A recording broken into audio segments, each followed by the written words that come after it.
Here's Prescott over the middle. It's going to be picked off, and no one in front of him. Darnell Savage. Touchdown.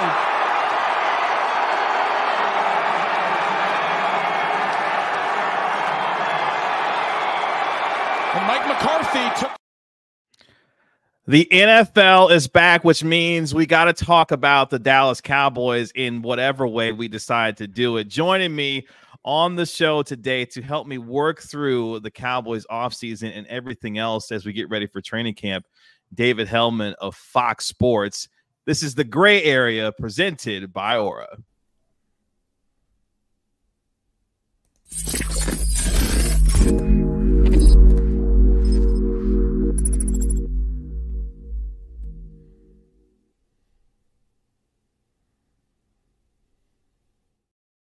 Welcome to the Gray Area podcast presented by Aura. I'm your host, Kevin Gray. Appreciate you joining me here on this special episode. Make sure you download and subscribe to the Gray Area podcast wherever you get podcasts for free. Give it a 5-star rating and write a review for it while you're there. And if you're watching this on my YouTube channel at Kevin Gray Sports, make sure you like and comment on the video and subscribe to the channel as well. Football season is back, and as I was getting ready to think, I'm ready to talk Cowboys. It's been a long off season. And I know one person who I know I can have some fantastic conversation with. He's been making his rounds, getting ready for the NFL season. He covers the NFL and the Dallas Cowboys for Fox Sports. Hits show Speak panelist that you can catch him on as well. My man David Helman of Fox Sports joining me on the show. David, what's going on? What's good, my dude? We're not like a preseason clip or like something to get people hype. We're just jumping right back into Darnell Savage and the Cowboys going down 27-0. Like, I'm hype. The season's right around the corner. I'm ready to go. I had a long, productive offseason, and then I see that clip and I'm just like, oh yeah, okay. Let's get into it, I guess. Just whatever good vibes I had are back down in the basement now. But that's fair for the Dallas Cowboys. So I guess that works. Yeah. I mean, look, there's so much to get to with this team because, I mean, that was one of the lasting images of last season, even with the Cowboys who have won 36 games over the past 3 seasons, 12-5, literally each of the past 3 years. And yet we are still at the point where we added another year to a lack of championship, for the Cowboys. Like, and I told a lot of people this, David, I want to see what your take is on it, because for me and for Cowboys fans, I think a lot of which was this was probably one of the more darker, if not the darkest offseason that we've seen in recent memory, just given all the success that they've had during the regular season, and yet it culminating in another disappointing loss in the playoffs. What was your kind of pulse on the whole Cowboys, I guess, nation, if you will, based off of the way that they felt and how you have viewed this season in terms of what they did and didn't do this past season and into this offseason?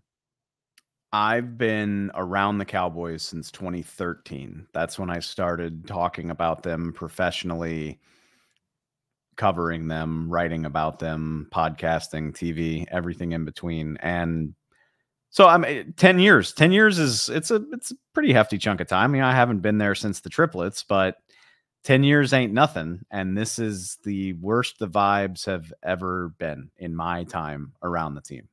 And obviously it's because another 12-win season ended in another brutal playoff showing, but more so than that, the lack of urgency by the Cowboys front office to do anything to show that they want better than that, I think is why the vibes are as bad as they are. Like, the loss is brutal. It reflects poorly on the entire team.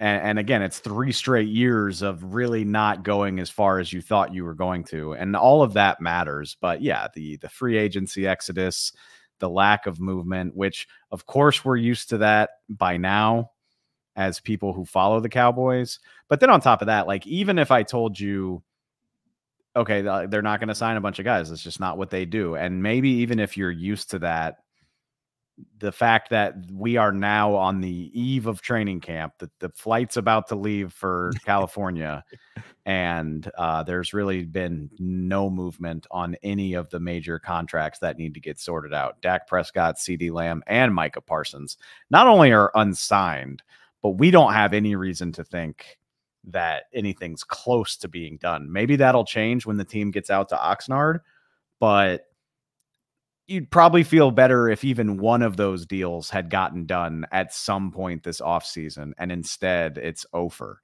So, yeah, combine the way they lost that game, how early they lost that game, and then I'd love to hear the argument for why this team is better than that team right now, because I don't know how you make that argument. And yeah, I think the vibes are in the proverbial toilet in Cowboy land for the most part.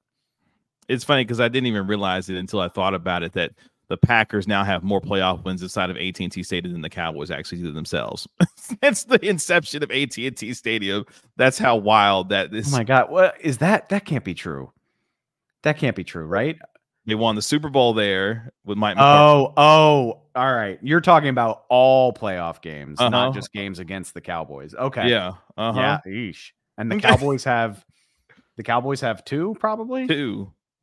Yeah, the Eagles in 09 and the Lions in 14. Yikes, man. Yikes, man. Wait, no. Wait. I think it's 3. Maybe it's tied at 3 because tied at 3. I was gonna say we're doing this live, but they beat Seattle in 18. Yeah. Yes, Seattle. Right. So they're tied at 3. It's still not great. Like when another team is even close to you correct in playoff wins in your building, it's not great.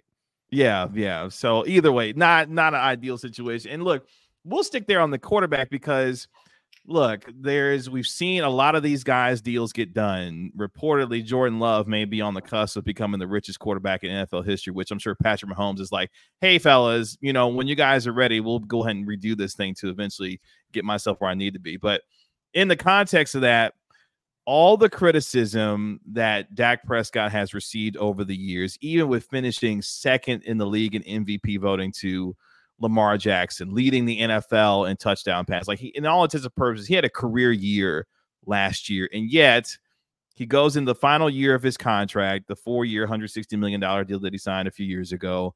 And it feels like if you're him, do you just play it out, let the Cowboys pay you your $55 million this year, and then walk into free agency and have a chance to become the highest paid quarterback? Or if you're the Cowboys, do you get this done now, and do you feel like this is the player that needs to still be the quarterback for this team going forward? Ironically, this is the year where I feel the least inclined to defend Dak Prescott than I have in previous years. I mean, I still think Dak is a wonderful quarterback. I don't get what all the angst is about. I think he's a quarterback that is, he's a franchise quarterback. I do think you can win with Dak Prescott despite the evidence to the contrary in recent years. But I guess what I mean by that is, first of all, like as many times as I've defended Dak, there's no waving away the playoff performance against Green Bay. Like sure. Anybody that doesn't think Dak is the guy is well justified in being very disillusioned by that game. And even like throughout the season, I would have liked to see a little bit more. And that maybe that's ironic because Dak was second team All-Pro. He had the best year of his career, but some of those performances, I mean, the San Francisco performance in particular, right before they kind of fixed the offense, just again, it's just one of those where you're like, well, what am I supposed to say about what happened on the field here? Like, what am I supposed to do? So anyway, this is the year where I feel the least amount of desire to stump for Dak. I feel like I've done that so many times over the course of my career.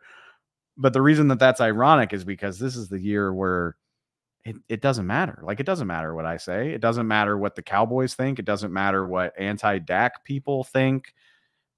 All that matters is the amount of leverage that Dak Prescott has over the situation and what he is worth if he decides to play this thing out. And I think it was such a feverish argument for so many years because one side was kind of trying to get the leg up to prove their point. I think the point's proven. Dak Prescott is a second-team All-Pro. He led the league in passing touchdowns. He's certainly one of the 10 best quarterbacks in the NFL statistically, even if you don't think the results show it in the playoffs. I'll say it for the millionth time. Go find me all these quarterbacks other than Patrick Mahomes that have amazing playoff records. But again, like, the body of work is there. And Dak Prescott is either going to set the market in free agency or he's going to get the deal that he wants from the Dallas Cowboys. And there's really no in between. Like, we do all of this because typically there's a compromise where both sides have to give. And, you know, the old cliche of a good deal leaves everybody a little bit unhappy. Screw that, man. Like, Dak calls the shots here. Like, it's up to him. Whatever offer the Cowboys put in front of him, it's up to him and him alone to decide, is that good enough? Will I re-sign for that?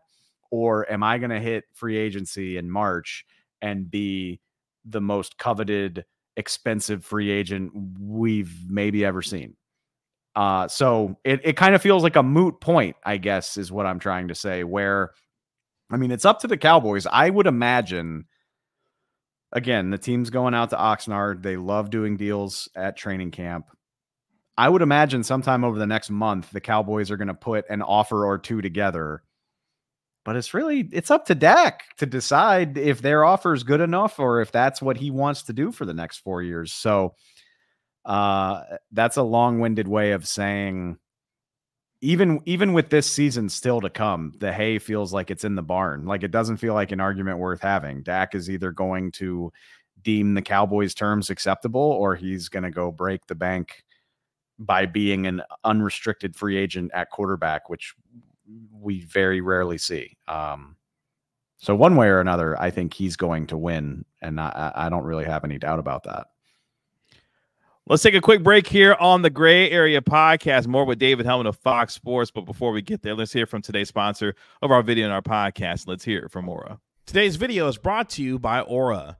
Do a Google search on your name and email address to see how much information comes up about you. I was devastated by the amount of information that I could be seeing searching my name and profile, and I knew then I needed to be protected for not just myself, but also for my family. Data brokers sell your information to scammers, spammers, and anyone else who may want to target you. Your full name, email, home address, health records, your relatives, it's all out there. That's why I've been using Aura, the sponsor of today's video. Aura shows me which data brokers are selling my information and automatically submits opt-out requests for me. Cleaning up my information not only helps reduce the amount of spam I get, but it protects me from hackers who could use this information to help them access my social media accounts, bank accounts, and other sensitive information. Aura also does so much more to protect me and my family from online threats that I can't see. It's really easy to set up, so I don't have to download several different apps to get things like antivirus, VPN, password management, parental controls, identity theft insurance, and more. I get everything at one affordable price. You may already have one of these tools already, but not having Aura is like locking the front door and leaving the back door wide open. Aura is always on, doing the hard work to protect me and my family so I can focus on other tasks with peace of mind. I value my privacy and I value yours. You can go to aura.com/Kevin Gray to start your 2-week free trial. Please see the link in the description. Back here on the Gray Area Podcast. Thank you to today's sponsor of our video and our podcast in Aura with David Helman of Fox Sports covering the NFL and the Dallas Cowboys to get you ready for the 2024 NFL season, specifically, of course, with America's team as they try to get back to the postseason and try to do something that hasn't been done in nearly 30 years at this point. And, you know, we were talking about, you know, the quarterback, David, in terms of Dak Prescott and what he is and what the team has in him based off of what he has accomplished so far and what that means for him going into the season and into free agency. But it feels like in a lot of ways for this team, whether you talk about Dak, whether you talk about CeeDee, whether you talk about Micah, the target is constantly on this team. But how does this team feel to you after what happened to them last year going into this year? Are they a better team versus what they were when they left the field against Green Bay? And how does that inform you about your approach to what this team could be this upcoming season? I think I said this at the top of the pod. I don't know how you argue that this is a better team than last year's. Maybe they wind up being the same, but to be substantially better would take a lot of heavy lifting in a lot of places. I mean, you just go through the roster, you lose two valuable members of your offensive line. You're expecting like not just anybody, but rookies or young unproven players to fill those spots. The running back room, I think, is one of the weakest in the NFL. And that's not even a shot at Zeke Elliott, because I thought Zeke was actually pretty useful for the New England Patriots last year, just in terms of overall depth, overall talent, guys who have done meaningful things in the NFL. Don't love the depth at wide receiver beyond the two of CeeDee Lamb and Brandon Cooks. You lose a lot of your pass rush depth on the defensive side of the ball. Have no idea who you can count on at defensive tackle outside of Oso Digizua. Linebacker, the Eric Kendricks signing is nice, but again, the depth there, I can't say I find it inspiring. And same thing with cornerback. When you remember that Trayvon Diggs is coming off of an ACL, we often, with major ligament injuries, you often see guys need a little bit of time. So cornerback looks solid on paper, but after your first 2-3 guys, I don't feel wonderful about it, especially maybe because in the back of my mind, I know that Stephon Gilmore is still waiting to sign with a team, where you're just like, are they as good as they possibly could be at that position? I don't know that that's true. So I guess I feel pretty good about safety, which is ironic saying that about the Dallas Cowboys, considering where they've been. Where else do I feel like really good? I feel good about quarterback. I feel good about your starting edges, Micah and DeMarcus, obviously, and even maybe Sam Williams can give you a little bit more, but still, they used to go like 5 deep at edge, and now it feels more like 2.5. So no, I don't think this team is as good. And in order for it to be as good or better, I mean, to be better would truly be remarkable, because now you're talking about Tyler Guyton coming out of nowhere to be like an all-pro caliber tackle as a rookie. You're talking about maybe Cooper Beebe, who's never played center in a meaningful way, being like a plus starter right away. And that's something I think about all the time. Like, I'm not trying to sell anybody that Tyler Biadasz was like this can't lose guy. I think it's perfectly acceptable to let somebody else pay him a big contract. But remember, Tyler Biadasz was an award winner in college who they drafted, and everybody was all excited. And sure enough, he went back and forth with Joe Looney for the starting job as a rookie, and he didn't quite have the play strength, and it was a struggle. Like, that is the NFL. And I feel like people lose sight of stuff like that when you're just plugging young players into these very key positions. DeMarvion Overshown is another one where I'm very intrigued and excited by his potential, but I can't get there with the idea that he is already like a plus linebacker, when we've seen this time and time again. Guys need time to adjust and develop to the NFL. So you're talking about, I mean, you probably need 6 unproven players to far exceed expectations for this to be a better team. And maybe you even get that from a couple guys. Like, maybe a couple of those guys hit. Sure. But you need more than a couple of them to hit if this team is going to be better. So I just feel like the odds are not in their favor of all of those things that need to go right for this team to be better than a 12-5 division winner.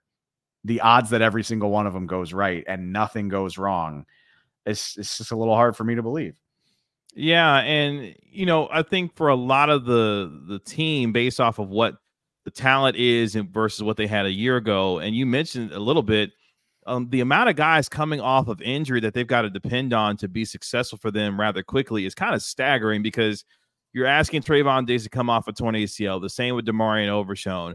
Mozzie Smith, the weight fluctuation that he has been dealing with, trying to establish himself as a guy that can be a part of that defensive line. He had dealt with the shoulder injury. Like, there's a lot of guys that are dealing with injuries that are expected to come back and play well. but I'm trying to figure out, like, I feel good about, I would say, let's start on offense. There are two positions that I have no concern about, or I'll say three. The quarterback, I'm fine with. Left guard, Tyler Smith, we're good to go. Right guard, Zach Martin, I'm good to go there. Everything else, I'm a little sketched on. Like, I don't know who clearly my left tackle is. Right tackle, Terrence Steele, got the big contract and he's okay. I don't know how confident I still feel in him. And then you mentioned it, with not Don Beebe, because that doesn't make sense. Cooper Beebe and what he could be as far as a center there, but they might like Brock Hoffman there to potentially play center as well. I'm trying to find, I guess, the keys to where I can believe this team can be successful, and more so, and I'll ask you this based off of that, what is the identity of this Cowboys team based off of who they have in their talent and some of the things that you started to mention with, and who has to be successful for them to be able to win games this upcoming season? I do think, I do that. You got to throw a receiver in there too. Not all of CeeDee it, Lamb, right? Yeah. Not all of it, but I mean, CD, and even if Brandon Cooks gives you the same production, clearly you can still be a really good offense because they were last year. And maybe even Brandon Cooks will be a little bit better because remember, going back to the thing about San Francisco, it took them like 6 weeks to pull their head out of the sand and start, targeting him and trying to open up the offense. So if you get Brandon Cooks from the second half of the season for 17 weeks, even knowing that I don't feel great about the depth, that's still a decent place to start.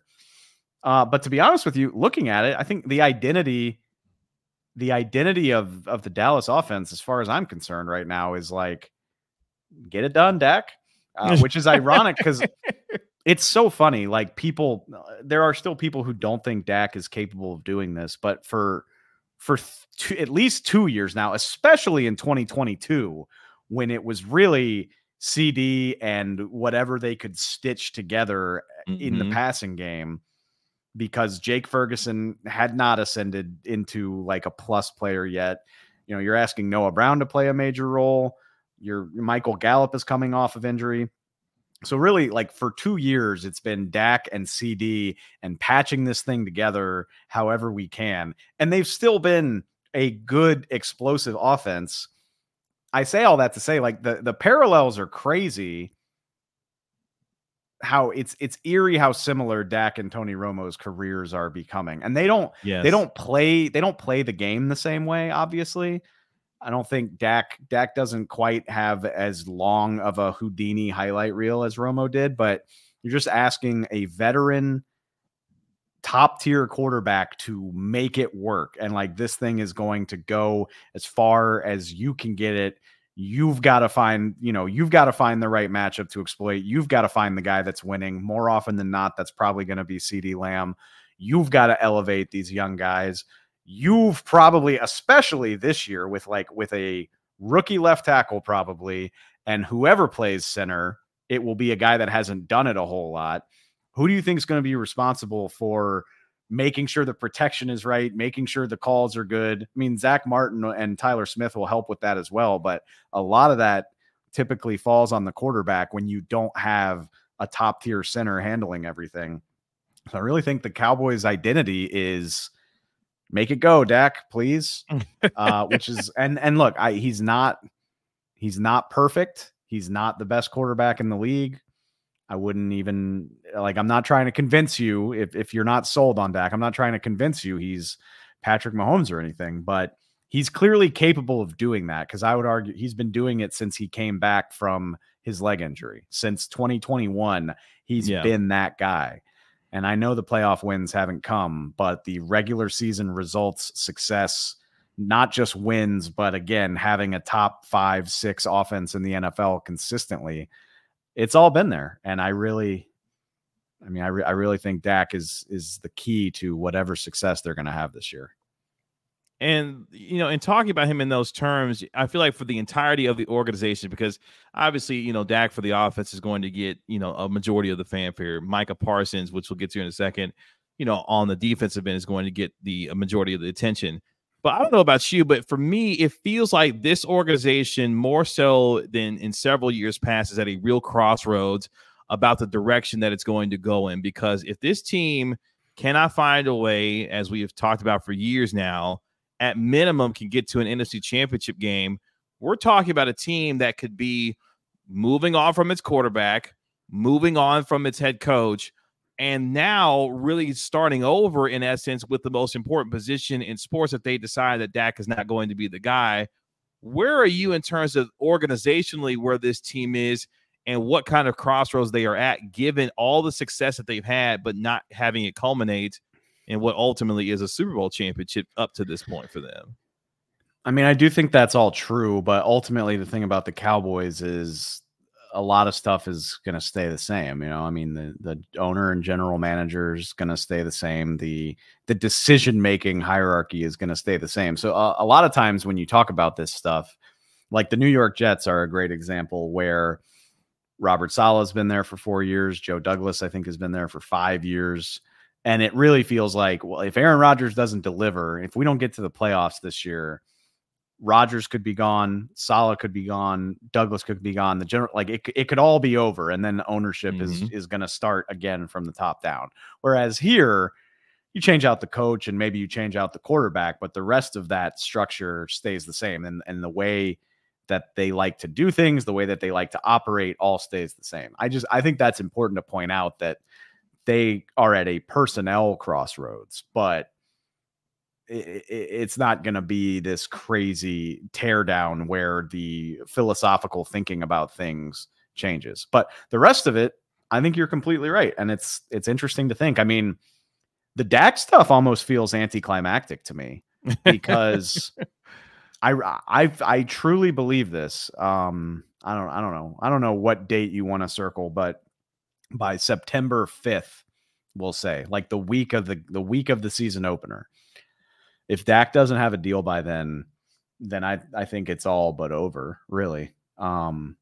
Because he doesn't strike me as the guy that will want to talk about it during the regular season. He doesn't give me vibe like I want to talk about deals during the regular season. He doesn't strike me as that kind of player or person. No chance. I mean, that stuff is very rare. And typically when you see that happen, it's like a guy who hasn't cashed in for the first time yet and like wants that deal to happen, wants the money. But again, like, that's why I keep going back to leverage and how much of it Dak has. He doesn't have you can't tag him. He's got the no tag clause. He's got the no trade clause. So if he gets to the season, and now again, I mean, especially in the mind of a competitor like Dak Prescott, every week is an opportunity to up your value, and again, this is a guy who had a terrible, terrible thing happen to him, and it still didn't hurt his value that much. Right. So I don't see in-season negotiating happening with Dak Prescott. And then if he gets to the end of the season ends, let's just say it ends in January or whenever it ends, maybe it even ends in February. But Dak then still has the ability to hit the open market, where now half a dozen or more teams will be bidding for his services. He would be crazy to take away that bargaining ability before he had to. So I really think, I think if it's not done until September, I mean, if it's not done by September, then Dak's hitting free agency, and that's probably all she wrote, because I think there will be teams that can outbid the Cowboys. The McCarthy stuff is interesting because what's your standard of success? I know it's easy to dogpile on the Cowboys right now, but short of the fact that they haven't won a Super Bowl, and I always feel like I have to say that because everybody's mad about that, and I understand it, but McCarthy took this job, and I said, short of winning a Super Bowl, his standard of success is consistency and just consistently putting the Cowboys into that conversation. It's hard to argue against 3 straight 12-win seasons. And, oh, by the way, the one bad season he had was when Dak broke his leg not even halfway through the year. So this was a team for a decade where if they made the playoffs, you could set your watch to them being terrible the next year, and yes, when they lost a playoff game, it was like, all right, well, this was fun. I guess we'll get another crack at it in 2 or 3 years. And that hasn't been the case with McCarthy. Obviously, the playoff success hasn't come, but the consistency, I think, is the first step. So what standard do you hold Mike to? Does it have to be double-digit wins? Do you have to get a playoff win? Do you have to break one of these droughts and get to an NFC title game or a Super Bowl? I think Jerry and Stephen Jones are probably the only people that really know the answer to that question. But I think it might, I don't want to say easier, but it's easier for me to imagine Mike coming back by having done enough than, let's say, retaining Dak if they don't have him signed before the start of the season. I can at least go that far. Which means they could be staring down the idea that Trey Lance could be taking over. But I don't even want to get Cowboys fans started on that because they're worried about this season versus what could happen down the road. It is, but this is a unique season where, like, you can't consider the present without weighing the future, in my opinion. At least, yeah. We've got 6 weeks to figure this out. And maybe Dak will sign this awesome offer, and this will all not be worth talking about here in a couple weeks. But until then, it all goes hand in hand. Because you're right. I mean, does McCarthy want to sign on to coach not Dak Prescott? Like, does McCarthy want to hang around for whatever that might look like? Maybe he does. Maybe McCarthy's like, yeah, let's go draft a quarterback. Like, I really feel like I can mold a young quarterback into a contender. Or, there's all sorts of variables here that obviously ride on whether Dak is your guy for the foreseeable future. And until we know the answer to that, you kind of can't help but speculate. Yeah. And we've spent a lot of time on The Office because obviously with with Dak and CeeDee, they're going to be the focal points. And, CeeDee is going to be one of the top 5 paid wide receivers in the league. Like, I'm not concerned about CeeDee. CeeDee's going to ball and he's going to do what he does. My concern, though, does go to the defensive side of the ball because I want to start here. And you mentioned it a little bit earlier. DeMarcus Lawrence, another year with this team, continues to be one of the best run defenders in the NFL. But his opposite in Micah Parsons, he's had one of the more historic starts to a career that we've seen in quite some time. And he could, if he really wanted to put pressure on the organization, could push to get a new contract. It sounds like he's going to wait to see what Dak and CeeDee does before getting his deal done. Where are you with this defense, specifically with Micah Parsons and the work that he's going to have to do and learn with Mike Zimmer after spending all the time that he did with Dan Quinn, who, of course, is now with the Washington Commanders as their head coach? Where are you with Micah Parsons as not just leader guy, player, talent, and what he is for this team going forward now? It's a big year for Micah. I've said this a few times. Like, I'm not going to overreact to the social media fervor about Micah, whether or not he's a good leader, whether or not it's a problem that he has a podcast. I mean, half of the professional sports world has a podcast these days. I just, yes. and even before podcasts were a thing, like quarterbacks have a weekly radio show. That's a very normal thing. So I'm not ready to go there, but I do think this is a big year for Micah. I do think I want to say this too. Let's be clear. Like, it's easy to sound kind of doom and gloom when we're talking about all these things. I still think the Cowboys are a good team. I don't think they're as good as last year, but they were the 2 seed in the playoffs last year. Like, I still think they're a good team. But what I was going to say is I think the defensive talent has taken at least like a half step or so back. Again, like when you talk about depth, the starters all look good on paper. Mm-hmm. How do you handle the inevitable injuries and things that happen during the course of the season? So I think there's less to fall back on there.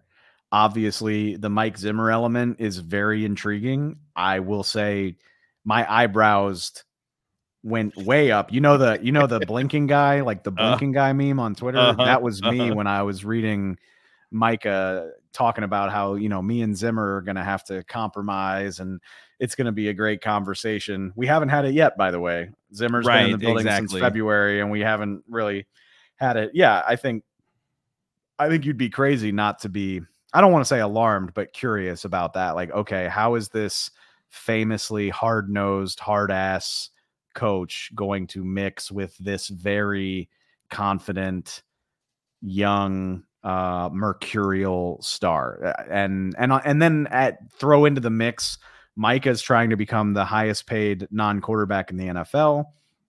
He's trying to continue to be, he's already well on his way, but he's trying to continue to be the defensive face of the league.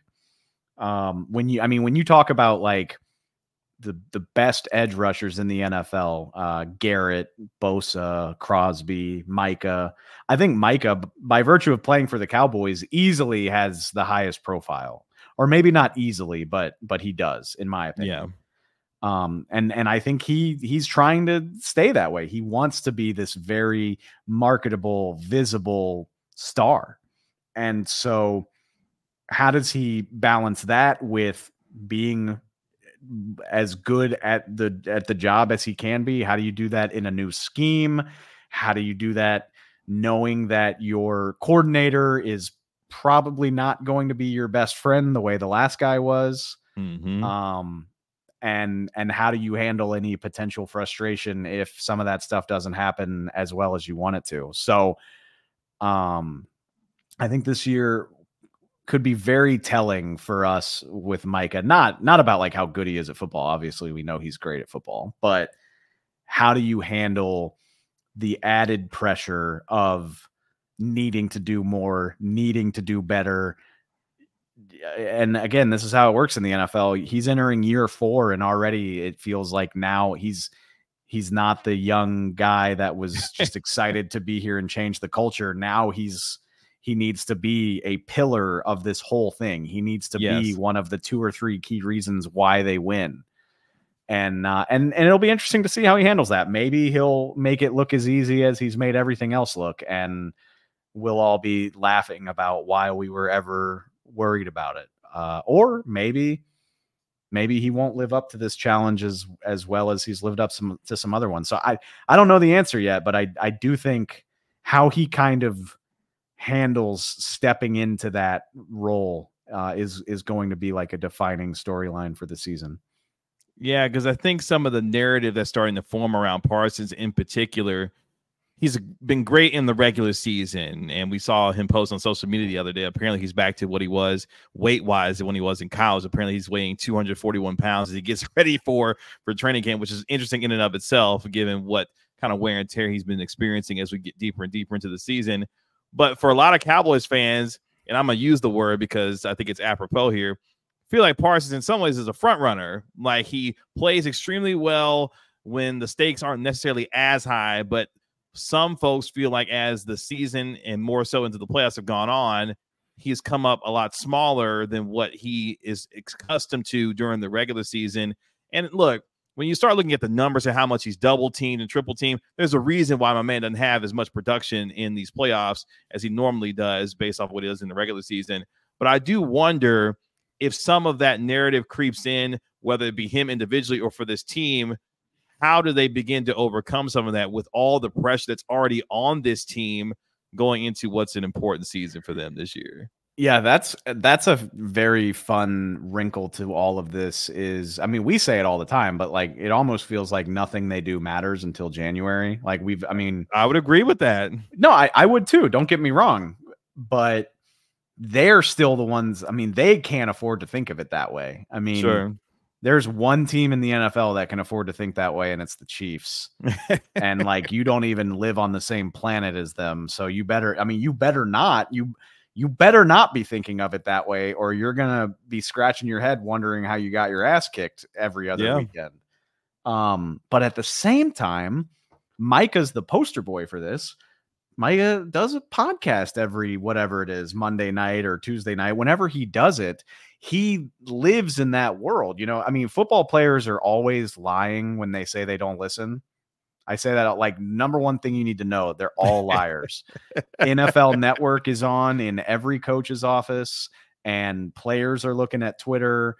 They have burners, or they just do it on their own accounts. They search their names. They're liars. They are keenly in tune with everything that gets said about them.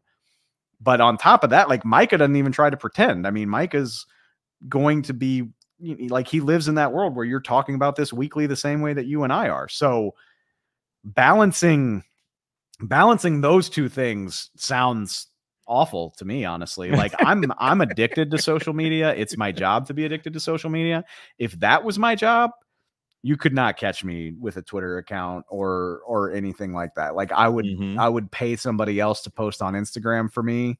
I would be a ghost. I would not exist on social, at least during the fall.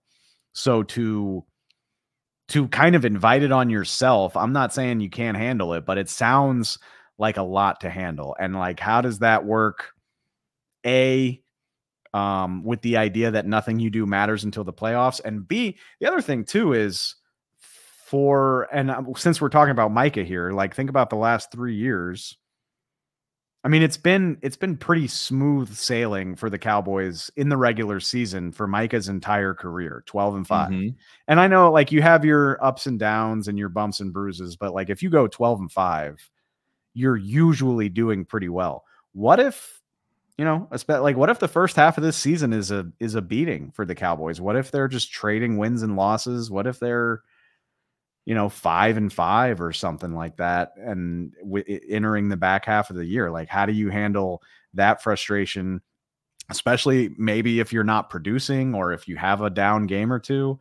Yeah, I think it's very interesting to think about, how much it takes to handle that type of scrutiny and what could happen if things kind of start to go off the rails, which is to say, and having said all of this, like I said, I have not seen enough to be out on Micah Parsons. And I see the chatter too. Like I'm not, I see it. I need to, okay. The guy's on a historic pace through his first 3 years. Yeah, I would say it's probably fair that he's tailed off a little bit toward the end of the year as like an undersized edge.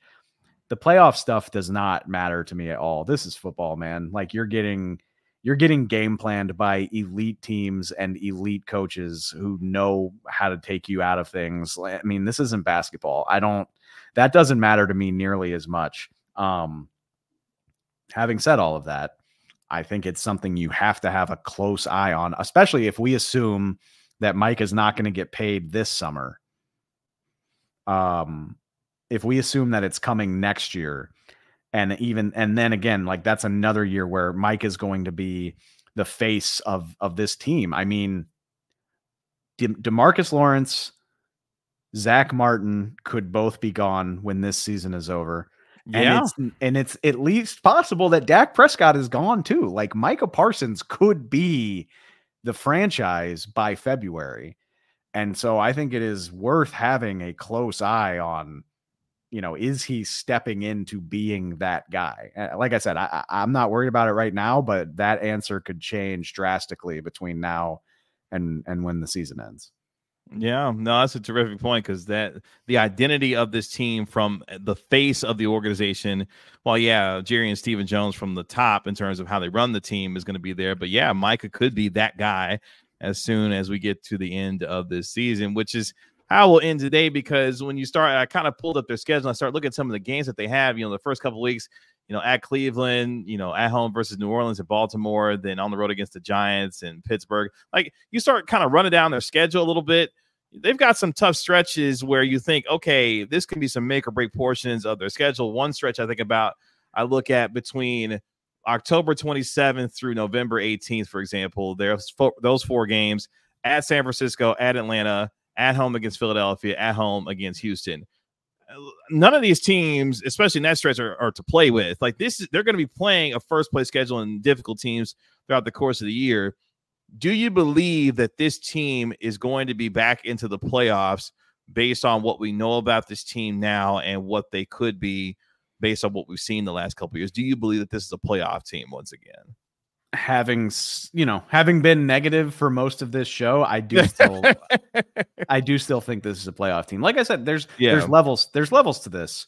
They're not a better team, but that doesn't mean they're a bad team. I agree. Yeah. I think, I trust Mike McCarthy. Again, we can make all the jokes we want about the playoffs, but nobody, second most wins in the regular season over the last 3 years. I mean, that's not nothing. And you have to do that before you can get to the playoffs. So yes.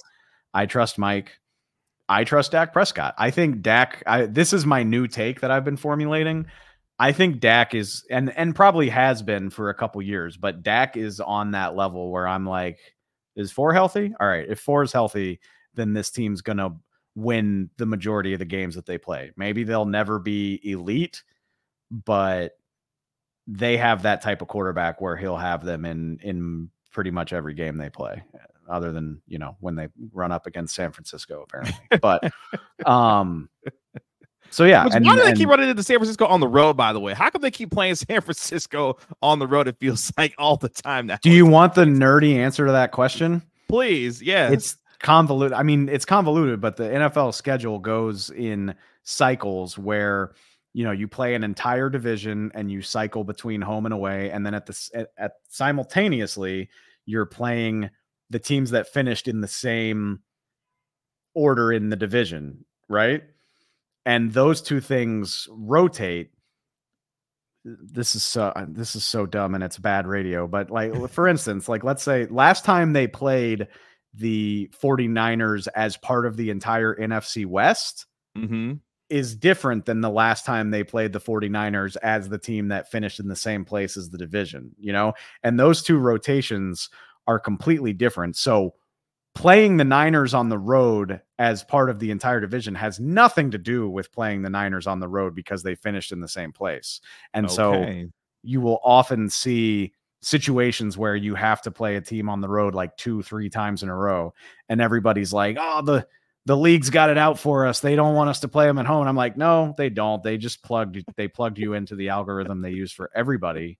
And that's what it spit back out. But either way, sorry to completely lose the plot there, but no, that's on me because I just thought about it, looking at the schedule. I said, man, aside from the playoff loss that they had in Dallas, you know, they played San Francisco. I believe this will be the third straight time that they played them on the road when they've had them on their schedule. It's all just a matter of, yeah, like what the rotation says, or like what happened last time you both won your division, or you both finished second in your division, et cetera, et cetera. But no, I mean, I think the Cowboys are a 9 or 10 win team. I think at the worst, they're a wild card.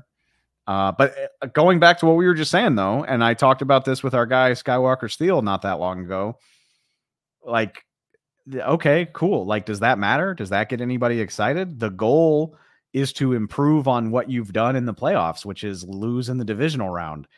Does anybody think that they're better than that? Like, does anybody think they're better than losing in the divisional round? And I can't make a reasonable argument for why that's the case. So, which is so odd because you theoretically you have the best quarterback in the conference in Dak Prescott. So you would think that elevation with your quarterback could get you to be a 10, 11 win team if you have, I think what they do have is the best quarterback in the conference in the Cowboys. You know that I've said and written so many things defending Dak, but what we've seen to this point, and I would agree with you. I would say Dak is the best quarterback in the NFC, but we've got a lot of playoff games to judge him by, and those games say that as good as he is, he has not been good enough to be the difference in playoff games. Maybe and you know, people bring up the Bucks game. Okay, cool, you beat a sub 500 team. I mean, like, it's not nothing. It's not nothing, but that's not who you have to beat to get to a Super Bowl. And you know, I guess if you're looking for a silver lining, maybe all it takes is like one special year. Like, maybe the next time Dak gets into the playoffs, maybe he's learned enough and gleaned enough that's going to be the time that he elevates his team and is like the star player in a divisional round playoff game. But to this point, we just haven't seen it. I guess just to keep anybody from yelling at me, he was phenomenal as a rookie against Green Bay in the divisional round. But I mean, that was a long time ago. So I mean, and they need him to be, and that's why a lot of Cowboy fans, I get it. That's why a lot of people have reservations about paying him, but I'll tell you this, KG, I'd rather have Dak signed and know, like, okay, we should be a playoff team for most of the next 5 years, if not all of them. And, you know, maybe 1 year we'll break through, and that's all it takes. I'd rather that than start all over again and hope that whoever the next quarterback is better than Dak, who's pretty damn good, by the way. Like, that's what I always say. Like, whenever this comes up, I'm like, how many quarterbacks are you definitively, no doubt about it, taking over Dak? And I'll even, maybe you say as many as like 8. Okay, what are the odds you're going to find that guy once you part ways with Dak? I mean, if you're comfortable living that way, more power to you, but it scares the hell out of me. Last thing before we go, what is your kind of overall take on this team this season as they get ready for training camp, knowing what we know now about this team, what they did and didn't do this offseason? That gives you an idea of how we should approach talking about the Cowboys this upcoming year. I mean, they're the Dallas Cowboys, so what? Like, we're gonna have something to talk about. I had this whole thing. You know, back in January after they lost to the Packers, I was like, whatever.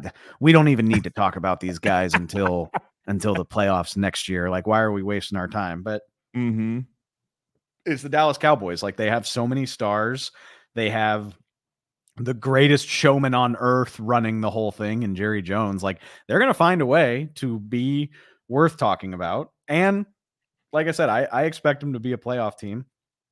My whole thing, I can't wait to see who gets to be smug.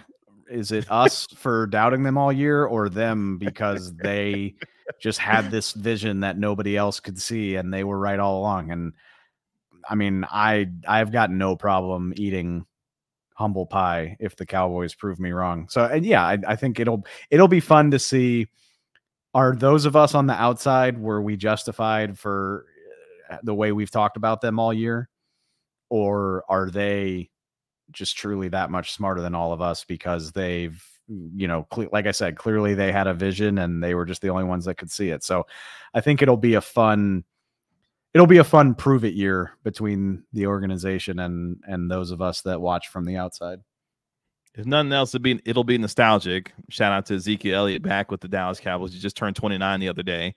He's gonna be wearing number 15 this year. So if nothing else, it's gonna be nostalgic. if this is the last dance or the last ride for this team, it'll be nothing but nostalgic on the way out the door. It's crazy, man. I mean, and it never goes this way, but like, this could be the last year for Mike McCarthy. It could be the last year for Dak Prescott. I would assume it's the last year for Zeke Elliott. It could be the last year for Zach Martin. It could be the last year for DeMarcus Lawrence. I don't think I'm forgetting anybody. Maybe. No, I think that's yeah. The I mean, core it could, group. Yeah. Maybe throw in Jordan Lewis. I think Jordan Lewis is on a 1-year deal. Mm-hmm. And that's one of the longest tenured players on the team. Now that you look, like, you know, it was only 2017 that he was drafted, but that's life in the NFL. Yeah. Jordan is on a 1-year deal. So like I said, not all of those guys are probably going to end their careers this year with the Cowboys, but even if just a few of them do, locker room's going to look really weird in 2025. So yeah, it's a very nostalgic is a good word for it. It's going to be surreal. David, tell the folks they can find you, what we can look forward to from your coverage with the NFL on Fox this year. We are back for season 2 of the NFL on Fox podcast coming up here very soon. So right in time for the preseason training camp, all that good stuff. We'll be back. Plenty of Cowboys talk, but we hit the whole league as well. So I'm really looking forward to that. You can find me at foxsports.com. I'll be keeping up with everything Cowboys as well as anything else. Yeah, that's pretty much the spiel. Go, find me on Twitter, David Helman _ and try to have a fun 2024 season. Well, we will look forward to all of your coverage this year, whether it be on television or the podcast. Otherwise, it's good to see you doing extremely well. I'm happy for all of your success, man. And hopefully your LSU Tigers will have something good for you to cheer for this upcoming year as well. That's right, baby. 12-team playoff this year. We're in. We're going to make it. Oh, boy. Yeah. Shout out to Texas and OU crashing the SEC. We'll see how they fare this year. You going to welcome them with open arms, or you're not feeling Texas and OU coming to the SEC? I mean, they're in there whether I like it or not. So, fortunately, I already didn't like them. So it's not like I have to have this big attitude adjustment and just Now I dislike them as part of my league instead of just not liking them in general. David Helman of Fox Sports got to join me here on the program. David, I appreciate your time, my man. Thank you. Thanks, brother. Anytime. That'll do it for this episode of the Gray Area Podcast. Again, thanks to David Helman of Fox Sports for joining me here on the show. Make sure you download and subscribe to the podcast wherever you get your podcast for free. Give it a 5-star rating and write a review for it while you're there. And you can follow me on X at Kevin Gray Sports. This has been the Gray Area presented by Ori. We'll talk to you later. Peace.